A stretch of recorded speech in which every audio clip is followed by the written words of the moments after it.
இப்போ இந்த மாதத்தில் நமக்குண்டான பலன்கள் எப்படி இருக்கும் அப்படின்னு பார்க்க போகிறோம். அப்போ ராசியாதிபதி 3ல் மறைஞ்சாலும் அவரோட பார்வையானது எங்கே இருக்குது அப்படின்னு பார்த்தீங்கன்னா, உங்களுக்கு பாக்கியஸ்தானம் அப்படின்னு சொல்லக்கூடிய 9ஆம் இடத்துல இருக்குது. பாக்கியாதிபதி அப்படின்னு சொல்லக்கூடிய 9ஆம் இடத்தை உங்களோட லக்னாதிபதி பார்க்குறாரு.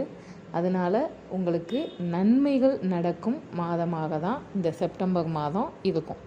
ரிஷபராசி ரிஷப லக்னத்துக்கு லக்னாதிபதி மறைவு பெற்றிருந்தாலும் அவருடைய பார்வை 9ஆம் இடத்தை பார்ப்பதால் உங்களுக்கு இந்த மாதம் பாக்கியங்கள் நிறைந்த மாதமாகவே இருக்கும். அடுத்து 2ஆம் இடம். 2ஆம் இடம் தான் நம்ம சொல்லக்கூடிய தனஸ்தானம். இந்த தனஸ்தானத்துக்குரிய அதிபதி யார் அப்படின்னு பார்த்தீங்கன்னா புதன். இவர் எங்கே இருக்காரு அப்படின்னா சிம்மத்தில் இருக்கார். சூரியனுக்கும் புதனுக்கும் நல்ல நட்பு.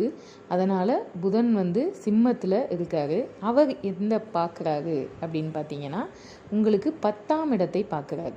அப்போ தொழிலில் உங்களுக்கு வருமானம் நல்லபடியாக இருக்கும். ஏன் அப்படி